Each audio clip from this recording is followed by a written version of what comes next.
네, 각이 살아있는 정치평론 시사정각 시작하겠습니다. 오늘은 경기 포천시 가평군 김용태 국민의힘 의원 그리고 막힌 정치의 맥을 확 뚫어주는 서용주 맥 정치사회 연구소장 두 분을 모셨습니다. 어서 오세요. 네, 안녕하세요. 안녕하세요. 형사소송법 개정안이 마지막 문턱을 넘긴 했지만 마침표는 아닌 것 같습니다. 관련 영상부터 보시죠.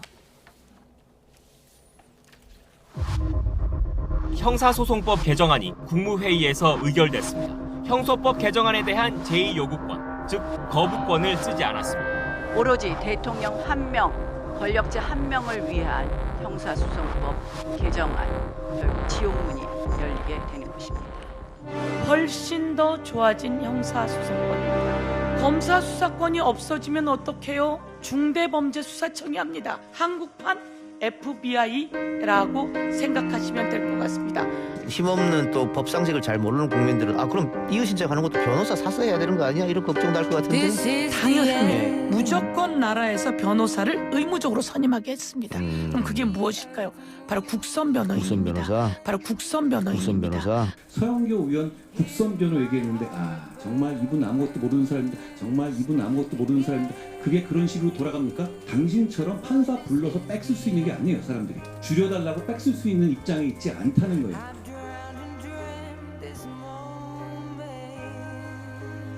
너무 걱정이 되고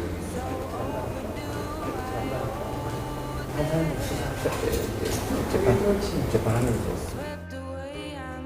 훨씬 더 좋아진 형사소송법입니다.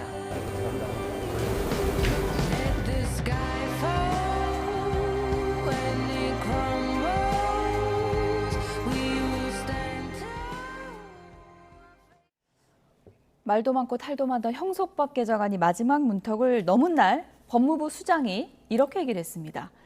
뒷감당을 어떻게 하려고 하나 이런 얘기를 했거든요. 네.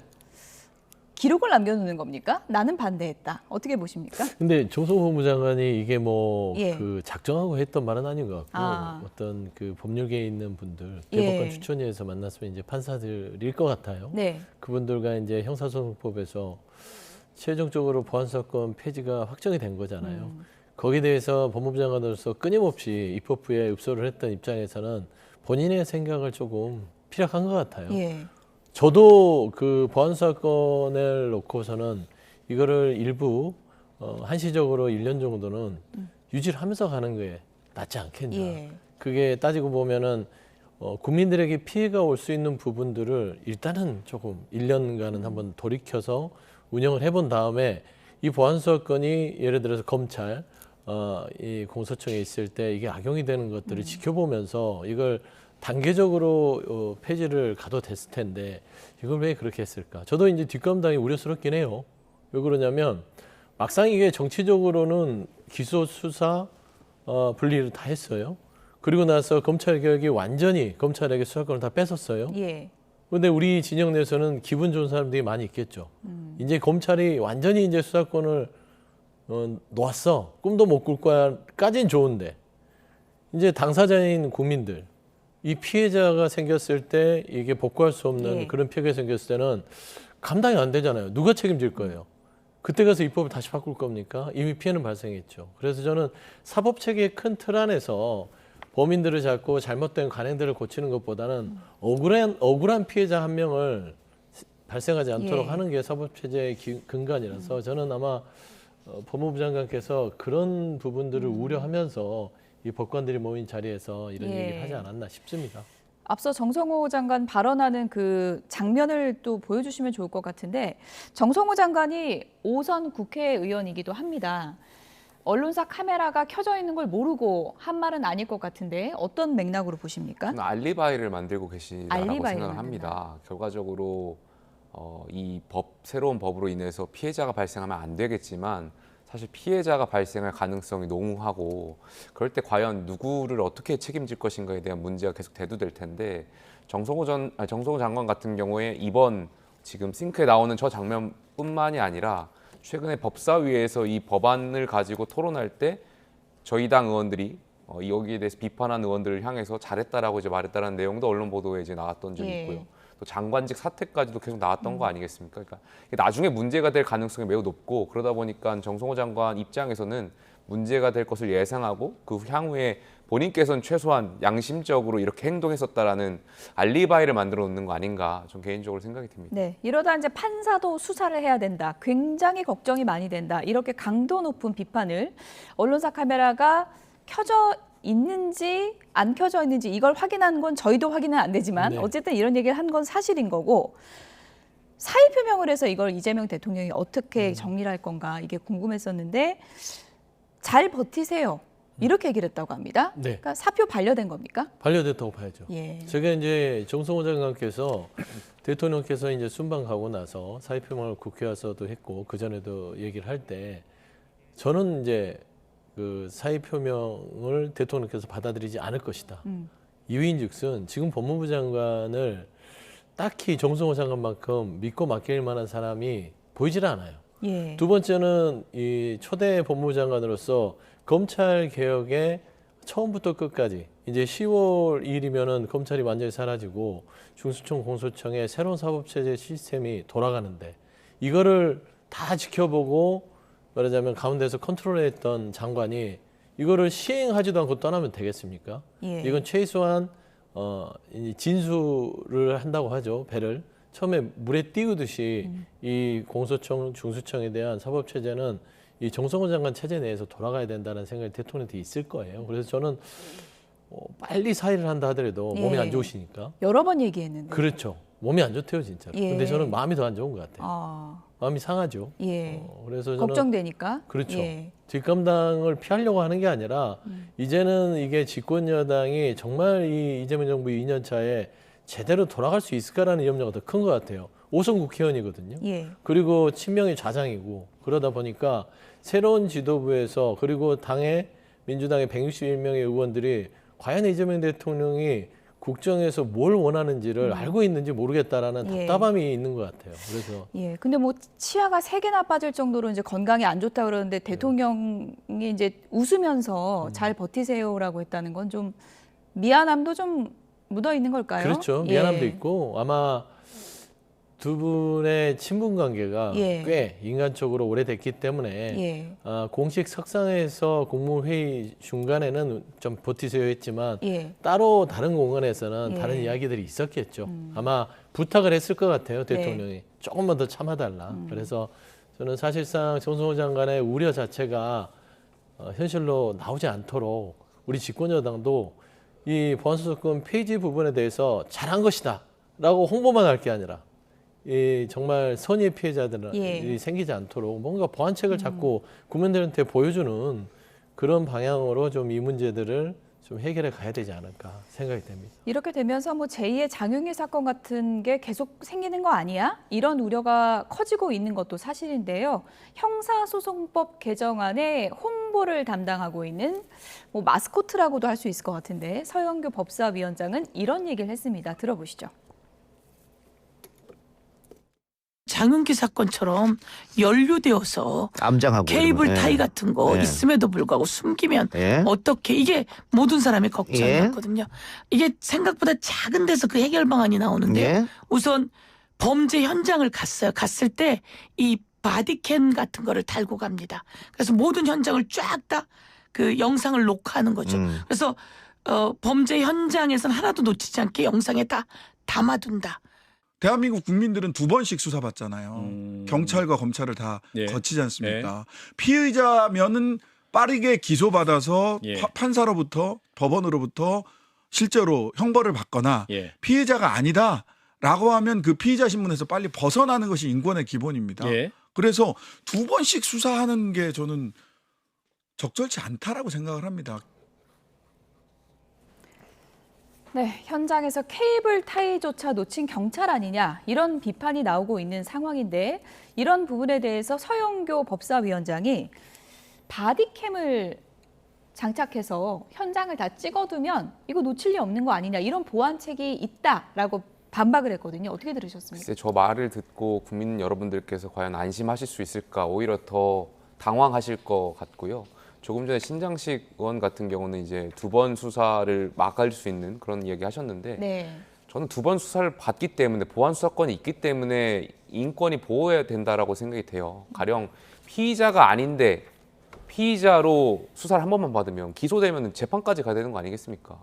근데 보안 수사권이 있기 때문에 피의자가 아닐 때 보안적으로 이걸 벗어날 수 있는 재판까지 안 가고 멈출 수 있는 그것이 인권이 지켜줄 수 있는 것이 지금 보안 수사권에 있었던 것인데 예. 반대로 해석하고 있는 것이 같고요. 가령 저만 해도 그래요. 물론 정말 황당함 그리고 정말 억울한 범죄를 당하신 분하고 제가 비교되기 좀 그렇지만 저도 정치를 하면서 여러 가지 사건에 휘말릴 수 있는 거잖아요. 저 같은 경우에도 경찰에서는 피의자로 생각했었는데 검찰로 송치했었는데 검찰이 경찰 수사가 잘못됐다. 다시 돌려보내서 보안 수사해가지고 결과적으로 재판 안 갔던 경우가 여러 번 있었거든요. 아, 그렇군요. 그때 검찰이 이제 봤었던 거는 경찰이 초동 수사가 잘못됐다라고 여러 차례 지적을 했었어요. 근데 이런 것들이 여러 범죄 상황의 의혹에 적용될 수 있을 것인데 이 보안 수사권 폐지가 결과적으로 정말 신장식원 말씀하셨던 것처럼 피의자가 아닌데 피의자로 경찰 수사에서 낙인 찍히거나 그렇게 된 사람들한테 인권을 어떻게 보호할 것인지 거기에 대한 고민도 같이 해야 되는데 너무 막무가내로 지금 밀어붙인 거라고 생각이 듭니다. 일단 모든 거는 피해자 입장에서 생각을 하는 게 이제 맞는 건데 경찰이 이제 불송치를 했을 때 피해자가 다시 수사해달라 이의 제기를 이제 신청할 수 있는데 사실 우리 법 잘 모르잖아요. 네. 그러면 또 변호사 이것도 사야 되고 돈 많이 드는 거 아니냐 했더니 국선 변호인 얘기를 했어요. 이건 현실성이 좀 있다고 보십니까? 이거 국선 변호인이 있어요. 예. 그렇게 돈이 없는 서민들이 변호사를 살 돈이 없으면 이게 나라에서 그 변호협을 해주는 것인데 사실상 좀 죄송한 말입니다. 국선 변호인들에게는 유명무실해요. 예. 그러니까 성심성의껏 법률 자문을 하지 않는다는 게 현장의 목소리입니다. 사실 이 보안수사권 폐지를 통해서 서영교 위원장이 말하는 형사법상의 변호사 부담이 우려되면 국선 변호인에 대한 제도를 조금 더 보완책으로 내놓으면 좋죠. 근데 지금 현재 그 민주당이 보안수사권 폐지를 담은 형사소송을 얘기하면서 피해자에 대한 보완책, 안심책 이런 것들보다는 우리 이렇게 잘했어요. 공소청, 주소청 나눠서 한국판 FBI가 됐고요. 그다음에 말씀한 대로 신장식 의원 같은 경우는 피해자 얘기 왜 합니까? 이거 피해자는 잠정적 가해자잖아요. 예. 피해자라는 건 상대 피해자가 있는데 피해자 얘기를 하자고 피의자 얘기를 하니까 지금 전반적으로 진보 진영 내에서 이 형사소송법에 대한 모든 책임을 지게 생겼어요. 저는 지금 다시 한번 이 형사소송법에 대해서 국민들이 불안한 것들에 대해서 홍보를 하신다면 네. 피의자 중심의 안심책들을 연구해서 가지고 오셔야 된다. 그러니까 바디캠 이런 걸로는 그 반박이 안 된다? 이게 바디캠이라는 거는 예. 직접적으로 그러니까 잠재적 피해자들에게 바디캠 달고 다니라는 소리잖아요. 그걸 어떻게 답니까? 그러니까 이 형사체제 자체는 국가가 국민들에게 수고로움을, 억울함을 덜 당할 수 있도록 비용을 지불하지 않도록 국가가 해주는 거예요. 예. 그거를 만들려고 우리가 세금 내고 국민들이 말하자면 권한을 위임한 거 아닙니까? 근데 지금 이렇게 바디캠 얘기해버리면 잘 홍보를 하시다가 갑자기 3,000%로 빠지는 거예요. 그래서 제가 소영구 위원장님 이번에 법사위원장 하면서 고생 많이 하셨는데 예. 이런 부분들은 당에서 다시 한번 정비를 해서 피해자 안심 위주의 대안책들을 가지고 오셔가지고 국민들한테 이거 안심하셔도 된다.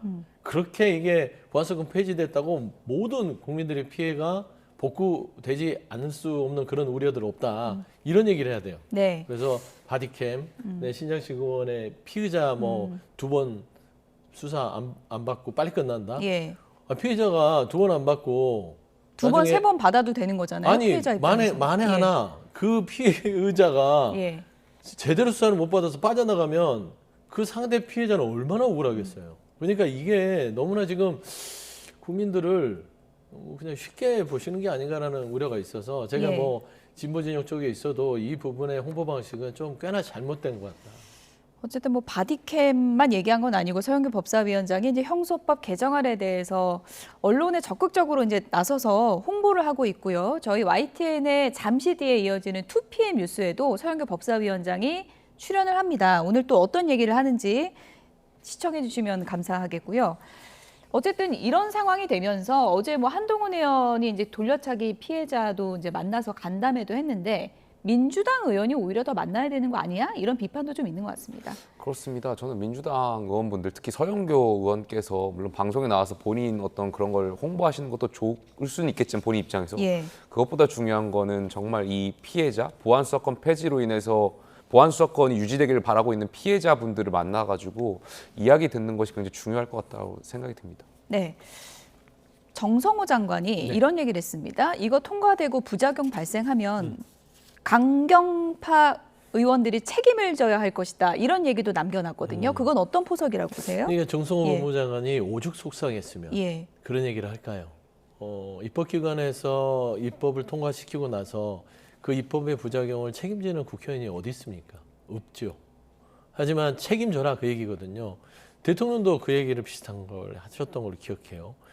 여러 번 읍소했죠. 보안수사권은 어느 정도 국민들에게 피해가 되지 않는 방향으로 숙고해 주십시오를 여러 차례 집권여당 민주당이 얘기를 했음에도 불구하고 이거를 일부 강경파 의원들 또 전임 지도부였죠. 정청래 전 지도부가 이걸 완전히 걷어찼잖아요. 예. 결국 여기까지 왔는데 저도 그 개인적인 심정 같아서는 보안수사권 폐지를 정말 강력하게 주장했던 의원들은 박제를 했으면 좋겠어요. 차라리 형사소송법 앞에다 김용민법, 정청래법 이런 식으로 나눠서 예. 만한의 국민들이 이 보안수사권 폐지를 통해서 중대한 피해를 입었다면 그분들은 차기 공천에서 마이너스 30% 예. 감점을 주는 그런 책임감을 물어야 된다.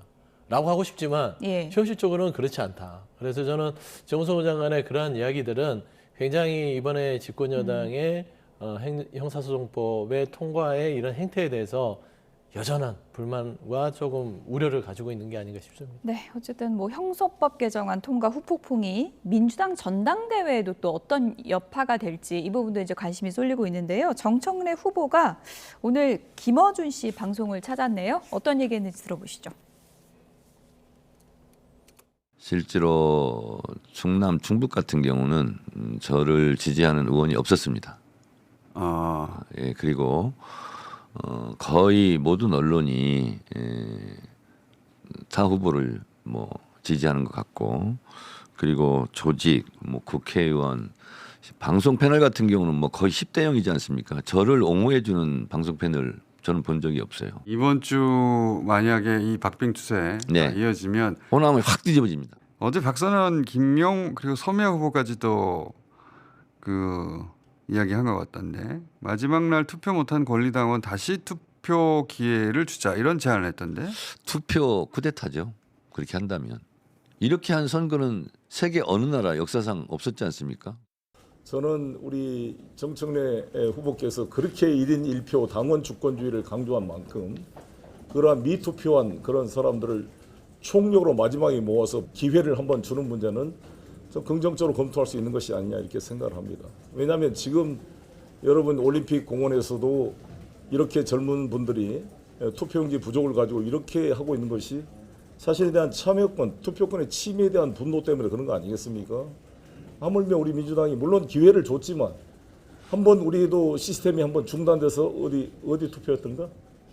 충청에서 좀 몇 시간 중단된 적이 있었잖아요, 시스템이. 네, 정청래 후보 이런 토로를 좀 했습니다. 최근에 언론이 너무 여론이 좀 한쪽 편만 든다. 이제 본인이 좀 억울한 여론 지형이다라는 거고 방송 패널은 10대 0이다. 다 김민석 후보 편이다. 이런 토로를 했는데 서영주 네. 소장님, 정청래 후보가 좀 섭섭해할 것 같은데 서영주 소장님한테도. 제가 예. 10대 0 중에 10에 들어가는지 모르겠으나 사실상 정청래 후보 제가 좀 칭찬하려고 눈시껏 찾아보는데 예. 별로 없어요. 찾아보신 건 맞아요? 많이 찾아봤어요. 그렇습니까? 제가 여러 번 그래도 칭찬해줬던 거는 지난 네. 1년간 그래도 개혁에 있어서 많은 부분에 고민을 하고 속도전을 냈던 속도에 있어서는 칭찬한다. 그리고 1년간 다 못한 건 아니고 공과가 있을 거 아니냐 예. 했을 때 틀림없이 정청래 후보에도 공헌이 있다라고 얘기는 했어요. 그건 안 들으신 것 같은데 사실 6.3 지방선거 이후의 태도에 대해 6.3 지방선거 이후의 태도 우리가 승리했다라는 정청래 후보의 말을 저는 시작으로 눈시껏 찾아봐도 잘한 게 없어요. 6.3 지방선거 우리가 승리했다고 말하는 사람 친천구배에는 아무도 없습니다. 예. 대통령조차도 이재명 예. 대통령조차도 6.3 지방선거는 뼈아픈 패배다라고 얘기를 하시는 거예요. 그다음에 두 번째, 왜 대통령한테 딴지를 걸어요? 지방선거에 대한 규정 자체도 대통령이 틀려서 지금 하는 것이고, 지금 앞서 우리가 주재했던 보안수사권 폐지도 그렇게 대통령이 읍소를 해도 무시해버렸고, 정성호 장관이 찾아와도 무시해버렸고, 무엇을 위해서 그렇게 했냐라고 봤을 땐 본인이 전당대회에서 한 거 아닙니까? 그래서 저는 사실 정청래 후보가 연임을 도전하는 것 자체부터가 뭔가 잘했다고 평을 할 수가 없는 상황이 돼버린 겁니다. 그래서 저는 서운하시더라도 먼저 자기를 돌아봐야 된다라는 것이고, 저는 이제 10대 0이라고 하는 부분들에 있어서는 그거는 대통령과 맞서기 때문이라고 보셔야 돼요. 소영주 소장이 뭐 김민석 후보를, 송영길 후보를 좋아서 칭찬하는 거 아닙니다. 그분들 칭찬한 적도 없어요.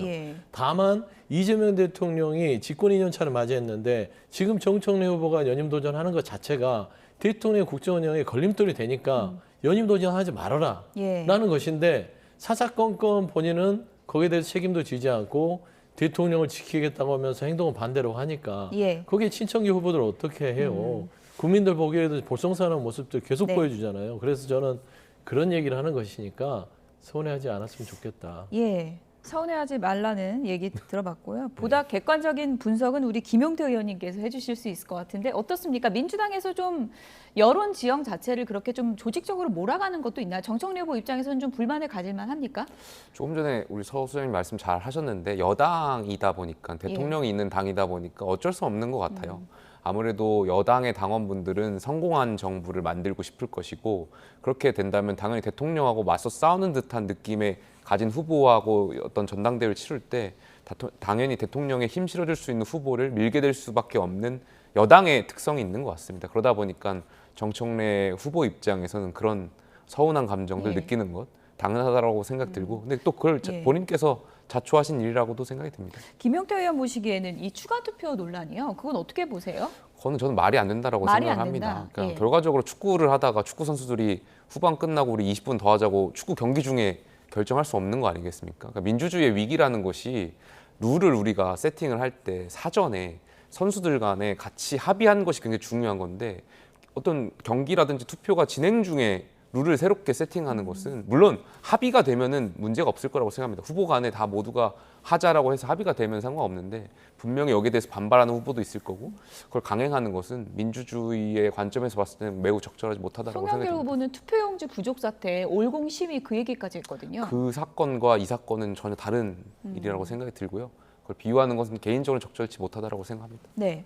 현실화될 가능성이 이게 있습니까? 민주당의 1인 1표제부터 우리가 이제 출발해야 될 것 같아요. 그만큼 당원 주권 1인 1표. 그러니까 대의원도 이제 한 표, 예전에는 17대 1이었거든요. 그러니까 당원들의 한 표가 소중하다는 것을 얘기했고, 정청래 지도부는 1인 1표제가 본인의 성과입니다. 그러면은 1인 1표제를 좀 많은 우리 당원들이 좀 그 효능감 있게 활용하는 게 좋지 않을까요? 근데 민주당의 전당대회를 보시면 어떤 느낌이냐면, 예를 들면은 방송사나 라디오 뭐 방송사도 청취율 조사를 합니다. 근데 이게 청취율 조사를요, 방송을 하기 전에 그냥 투표를 해요. 방송을 안 듣고 하는 거예요. 그리고 순위가 다 정해지고 투표를 한 다음에 방송을 해요. 이게 말이 안 되잖아요. 지금 전당대회가 어떻게 치러지냐면, 온라인 투표, NS 투표한 다음에 합동 연설회를 합니다. 후보들이 정견 발표를 투표가 이루어진 다음에 해요. 근데 그건 미리 정한 거잖아요. 근데 정했는데 이 자체가 너무나 이게 모순된다는 거죠. 합동 연설회를 통해서 어떤 당원들은 그 후보의 정견 발표를 보고, 아, 내가 A라는 후보를 찍고 싶은데 이 사람 B라는 후보가 훌륭한데, 비전이 더 좋은데 바꿀 수 있어야 돼요. 근데 이미 투표를 해서 그걸 바꿀 수가 없어요. 이거는 사실상 이 민주주의 투표 방식에는 어긋나는 기준일 수도 있다고 보는 것이죠. 그래서 이게 이미 시행된 것들은 진행을 하되, 마지막 날에 자발 ARS라는 게 있습니다. 그걸 열어놓고 나서 당원들 중에 1일, 2일 합동연설에, 뭐 8일, 9일 합동연설에, 15, 16 합동연설을 6개를 보고 나서 투표하실 분들은 투표하셔라 라는 것들, 저는 이게 당원 주권에 좀 부합되지 않냐, 이거는 당에서 좀 한번 좀 숙고해 볼 필요가 있다고 좀 봅니다. 의미는 있지만 또 뭐 정청래 후보 쪽에서는 강하게 반대하고 있어서 현실화되긴 좀 어렵지 않을까 그런 생각도 드는데 정청래 후보와 관련해서는 최근에 이지은 민주당 마포갑 지역위원장과의 이른바 볼콕 영상이 좀 논란이 되고 있죠. 이지은 위원장이 강력한 경고를 좀 하기도 했습니다. 어떤 얘기인지 들어보시죠. 무슨 저런 철없는 짓거리야. 아니면 뭐 저렇게 엄숙한 전당대회에서 무슨 저런 장난질을 치고 있어라고 하면 그렇게 여러분이 기대하시는 그런 어른스러운 모습을 보여드리지 못해서 죄송합니다. 둘이 무슨 관계가 있는 것처럼 하시면요. 저는 그건 참지 않습니다. 저는 그때는 고소합니다. 네. 그거는 저에 대한 모욕이고요. 그 선을 넘는 부분에 대해서는 저는 참지 않습니다. 그리고 저는 실제로 댓글 이런 거 다 캡처할 거거든요. 고소한다고 하시니까 말은 좀 조심해서 이제 해야 될 것 같긴 한데 볼콕이라는 게 저런 공식적인 자리에선 잘 나오지 않는 행동인 건 맞는 것 같고 이게 친근함의 표시냐 아니면 뭐 부적절한 행동이냐 MZ세대 김용태 의원이 보시기엔 어떻습니까? MZ가 아니라 국민의힘에 소속된 당원으로서 예. 이게 민주당 문화인가? 문화요? 전 전혀 납득이 가지 않는 예. 저희 당 전당대회에서 만약에 당대표 후보들한테 이렇게 볼콕하고 이런 거를 할 수도 없고 예. 할 상상도 못하고 누가 김용태 의원한테 그렇게 하면 기분 나쁠 저희 것 보수 같아요? 정당에서는 기분이 나쁘고 뭐 좋고의 문제가 아니고 네. 상식과 비상식의 저는 문제라고 생각이 들거든요. 예. 근데 민주당에서 이런 일이 발생하는 게 좀 저는 개인적으로 제 국민의힘 소속으로서는 전혀 납득할 수가 없다 예. 생각합니다. 저 맥락을 모르는 분은 이지은 위원장이랑 뭐 어떤 뭐 정치적 관계가 어떤 관계지 뭐 이렇게 생각할 수 있을 것 같아요. 설명을 좀 해주세요. 소영주 아무래도 이제 부장님께서. 마포갑을 이 같은 지역구에서 예. 활동을 하고 정청래 후보 같은 경우는 이제 지역위원장을 배지로 달고 있는 지역위원장이고 원외위원장이 이제 이지은 위원장이겠죠. 그리고 두 분이 친하기 때문에 아마 대변인 역할도 정청래 지도부에서 맡았던 걸로 예. 알고 있습니다. 근데 최근에 이지은 그 지역위원장이 이재명 대통령을 윤석열 전 대통령에 비교하면서 예. 대변인에서 해촉됐죠. 근데 저는 사실상 보면 민망해요. 안 나왔으면 좋겠다. 자료화면이 나와버렸어요. 예. 사실 민주당이 다 그런 건 아니고 이게 문제가 되는 거는 어른스럽지 못했고 부적절했다. 동료에도 저런 식으로 표현하면 안 된다. 예. 그래서 민주당의 문화는 아니다. 절대 아니다. 네. 네. 이렇게 정리하겠습니다. 지금까지 김용태 국민의힘 의원 그리고 서용주 맥 정치사회 연구소장 두 분이었습니다. 고맙습니다. 감사합니다.